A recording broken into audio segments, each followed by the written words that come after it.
সাইয়েদনা মুসা আলাইহিস সালাম আল্লাহরে বললেন, আল্লাহ মাইয়াকুনু জালিসি ইয়াউমাল কিয়ামা, কিয়ামতের দিন বিচারের শেষে বনি ইসরাইলের আমি বড় পয়গম্বর মুসা যখন জান্নাতে যাব, কে আমার সাথে জান্নাতি হবে? আল্লাহ বললেন, সাহিবুকা ফিল জান্নাতি জাজ্জার, তোমার সাথে জান্নাতে ঢুকবে বনি ইসরাইলের একজন কসাই। কে? কসাই। সুবহানাল্লাহ কইবেন না? একজন কসাই যাবে। মুসা আলাইহিস সালাম বললেন, কি রে, আমি এত বড় নবী, কোন নবী যাবে না আমার সাথে, কোন ওলি যাবে না, কোন হাফেজে কোরআন যাবে না, কোন আলেম যাবে না, কসাই যাবে কেন? আল্লাহ বললেন, দেখে আসো কেন যাবে কসাই। সাইয়েদনা মুসা আলাইহিস সালাম কসাইয়ের দোকানে গেলেন, দেখলেন না কসাইয়ের স্পেশাল কোনো আমল তো দেখা যায় না, খালি গোশত কোপায়। কি কোপায়? সারাদিন গোশত বিক্রির পরে বিকেল বেলা সবচেয়ে চমৎকার গোশতের একটা টুকরা নিয়ে কসাই দোকান বন্ধ করে বাড়িতে যায়। সাইয়েদনা মুসা আলাইহিস সালাম ছদ্মবেশে কসাইয়ের পেছনে পেছনে যায়। কসাই ঘরে ঢুকার পরে সাইয়েদনা মুসা আলাইহিস সালাম ঘরে নক করা শুরু করলেন।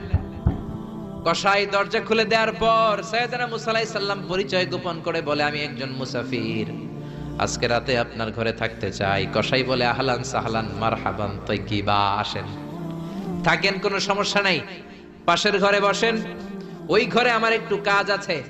পাশের ঘরে যে মাচা থেকে একটা বৃদ্ধা মহিলাকে নামিয়ে নিজ হাতে গোসল করিয়ে গোশত কেটে রান্না করে রুটি দিয়ে মহিলাটারে খাওয়ানোর পর মহিলাটা হাতের মধ্যে আঁচলটা টেনে চোখের পানি ছেড়ে বিড়বিড় করে কি যেন দোয়া করে।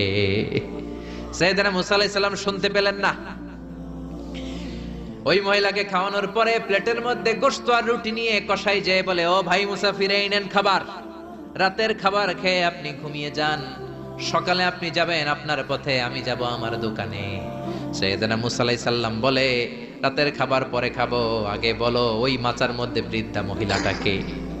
কসাই বলে, এই মহিলাটা ছাড়া এই পৃথিবীতে আমার কেউ নাই, আমি ছাড়া এই মহিলাটারও আর কেউ নাই। এই মহিলাটা ওই মহিলা যে আমারে 10 মাস পেটে ধরেছে। আল্লাহু আকবার।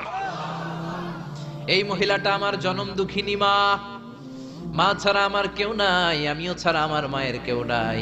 প্রতিদিন আমি আমার মারে গোসল করাই, নিজ হাতে টাওয়াল দিয়ে গা মুছে দেই, তেল মালিশ করে দেই, গোশত রান্না করে রুটি দিয়ে খাওয়াই, আর আমার মা আমার জন্য দোয়া করে।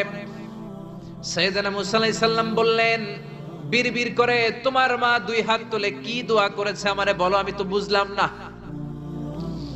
কসাই বলে, আমার মা প্রতিদিন খাওয়ার পরে খুশি হয়ে যায়, প্রতিদিন খেয়ে দে খুশি হয়ে চোখের পানি ছেড়ে আমার জন্য দোয়া করতে শুরু করে। একটা পাগলা দোয়া, বিগত 20 বছর যাবত আমার আম্মা এই দোয়াটা করে। আমি জানি এই দোয়া কোনোদিনই আল্লাহর কাছে কবুল হবে না। সাইয়েদনা মুসা আলাইহিস সালাম বললেন, ও ভাই বলোই না কি দোয়া করে, আমারে বলো বলো। কসাই বলে, আমার মা বলে, আল্লাহুম্মা জাআল ইবনি জালিসা মুসা ইয়াউমাল কিয়ামাহ। খাওয়ানোর পরে খুশি হয়ে হাত তুলে আমার মা বলে, আল্লাহ আমি আমার ছেলের খেদমতে এত খুশি, আমার ছেলের জন্য আমি হাত তুলে দোয়া করে দিলাম। শুনেছি এই জামানার বড় পয়গম্বর, বনি ইসরাইলের সবচেয়ে বড় পয়গম্বর হলো মুসা। আমার ছেলে কিয়ামতের দিন বিচার শেষে মুসা যখন জান্নাতে যাবে, আমার ছেলেরও মুসা নবীর সাথে তুমি জান্নাতে ঢুকাইয়া দিও।